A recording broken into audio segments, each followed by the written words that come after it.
Բարև ձեզ հարգելի գործընկերներ, 6 տարվա ընթացքում հասցրել էի կարոտել այս ամբիոնը և կարծում եմ, որ այն տոնայնությունը, որով սկսել են քննարկումները ազգային ժողովում, հուսադրում են, որ մենք կարող ենք երկրի առաջ ծառացած խնդիրներին լուծումներ գտնել։ Ես նախ շնորհավորում եմ ազգային ժողովի նոր գումարման ընտրությունը և արդյունավետ աշխատանք եմ մաղթում բոլորիս։ Քննարկում ենք Ռուբեն Ռուբինյանի թեկնածությունը ազգային ժողովի նախագահի պաշտոնում։ Ես նախ ուզում եմ ասել, որ պարոն Ռուբինյանին շատ վաղուց եմ ճանաչում, ամբողջ նրա քաղաքական կարիերայի ընթացքում ես ուղեկցել եմ նրան, նա ուղեկցել է ինձ, տեսել եմ նրա ուժեղ և թույլ կողմերը, բայց ակնհայտորեն ուժեղ կողմերը շատ են, և ես կարծում եմ, որ պարոն Ռուբինյանը ընտրվելուց հետո մեծ պատասխանատվությամբ և նվիրումով կկատարի այն պարտականությունները, որոնք վերապահված են ազգային ժողովի նախագահին։ Ես նաև ուզում եմ շարունակել պարոն Ռուբինյանի բացած թեման իշխանության և ընդդիմության հարաբերությունների մասին ազգային ժողովում և մենք երեկ ի նկատի ունեմ կառավարող ուժի ներկայացուցիչները ավելի շատ խոսեցին ընդդիմության մասին, բայց դա խոսակցություն չի ընդդիմության մասին, դա առհասարակ խոսակցություն է իշխանության մասին, որովհետև քաղաքացին, երբ որ գնում է ընտրության, այդ թվում նաև հունիսի 7-ին, գնացել է ընտրել է իշխանություն, որի մի մաս է ընդդիմությունը։ Եվ շատերս լավ գիտենք, թե որն է ընդդիմության դերակատարումը իշխանության մեջ՝ հակակշռել և բալանսավորել։ Սա ինչի համար է հարյուրամյակներով գրվել, մշակվել այս օրենքը, որպեսզի այդ համագործակցությունից լավ լինի միայն քաղաքացուն։ Երբ որ ընդդիմությունը գալիս է լավ գաղափարներ է առաջ քաշում, կարողանում է հանրային դիսկուրս ապահովել դրա շուրջ, իշխանությունը պետք է այդ ծրագրերը իրականացնի այն ժամանակահատվածում, երբ որ ինքը իշխանություն է, և երբ դա իրականացնում է, արդեն ընդդիմության գործն է ներկայացնել, որ դա իր առաջ քաշած գաղափարներն են, եթե չկարողանա դա իր պրոբլեմն է, բայց սրանից շահում է միայն քաղաքացին։ Ինչ է տեղի ունեցել հատկապես նախորդ 5 տարիների ընթացքում։ Մոտավորապես տեղի է ունեցել այն, ինչ որ տեղի է ունենում վերջին 26 ժամերի ընթացքում։ Հարգելի ընդդիմադիր գործընկերներ, քաղաքացին արդեն որերորդ անգամ քվեարկում է հանուն իրական Հայաստանի, բայց դուք դեռ դեգերում եք պատմական Հայաստանում։ Քաղաքացին մերժել է սա, և եթե տվյալ դեպքում ուժեղ Հայաստանը շարունակի այդ տրամաբանության մեջ զարգանալ, արժանանալու է մյուս գործընկերների ճակատագրին, երբ որ գրեթե 60-70%-ով կրճատվեց նրանց խմբակցությունը և հաջորդին ընդհանրապես այստեղ չեն լինի։ Ես ընդդիմության և իշխանության հարաբերությունները այս տրամաբանության մեջ եմ հասկանում, և մենք պետք է աշխատենք միասին այդ ուղղությամբ։ Այս թեզերի մեջ էր նաև այն, որ օրինակ Քրիստինե Վարդանյանը ասում է. մենք այստեղ չենք անցյալը վերադարձնելու համար։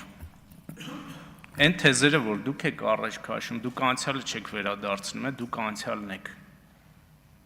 Տիկին Արեգա Հովսեփյանը ասում է.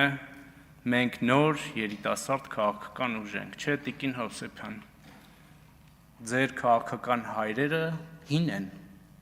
և իրենք ձեզ հետ են տանում, այո, այս քաղաքական ուժի, շատ հին են, որովհետև եթե շատ ու շատ իր նայեք, ապա ձեր մեջքի հետում կտեսնեք Կարեն Կարապետյանին, որը ՀՀԿ խմբակցության ղեկավար է եղել եւ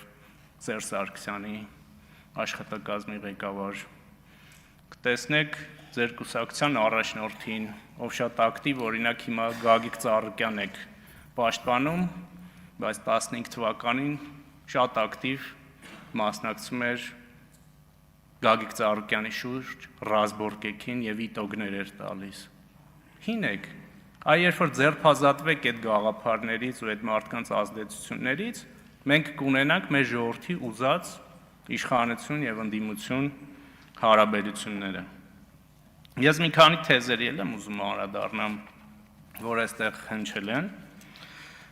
Մասնավորապես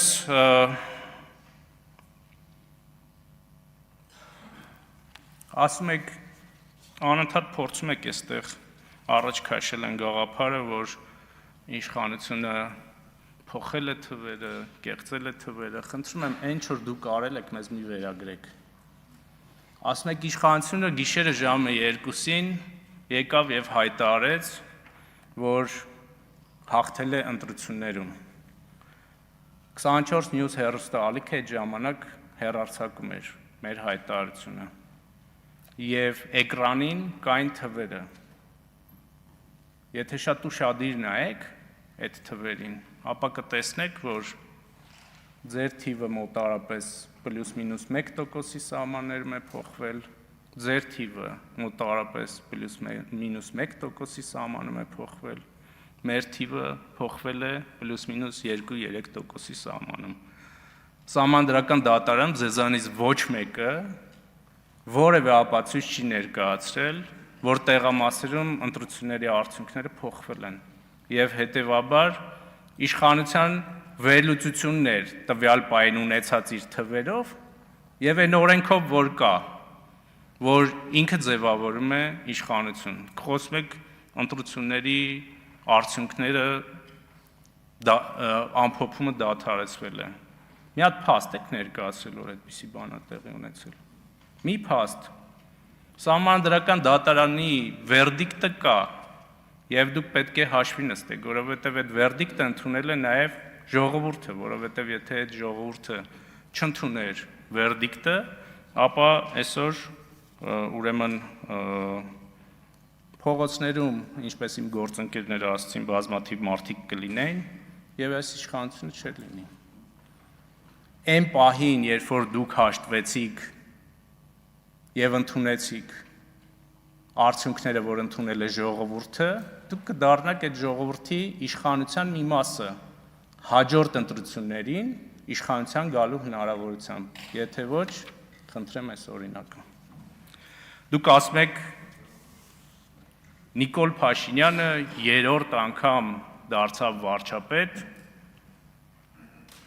իսկ ինքը դրա դեմ պայքարում էր Սերժ Սարգսյանի ժամանակ։ Սերժ Սարգսյանը սահմանադրություն էր փոխել երրորդ անգամ դառնալու վարչապետ, երկրի ղեկավար։ Եվ այն օրենքների եւ օրենսդրության սահմաններում, որ տեղի են ունենում ընտրություններ, դրանք գործում են քաղաքակիրթ շարք երկրներում։ Մերկելը 4 անգամ դարձել է Գերմանիայի կանցլեր։ 4 անգամ դարձել է Գերմանիայի կանցլեր, այն նույն օրենքների տրամաբանությամբ, որ մենք ունենք։ Եվ այստեղ շատ հաճախ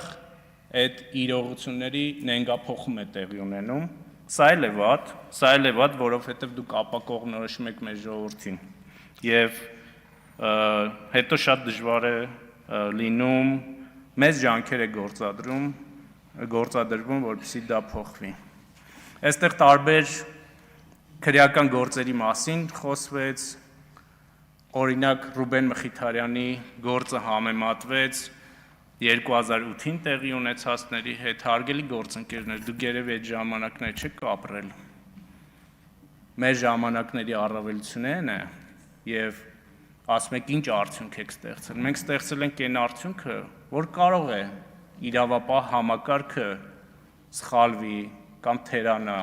բայց մենք ունենք դատարաններ, որոնք դրանք կարան բեկանել։ Ձեր ժամանակ, պարոն Քոչյան, ձեր հայրիկի, պարոն Կարապետյան, ձեր հայրիկի իշխանության ժամանակ որևէ դատարան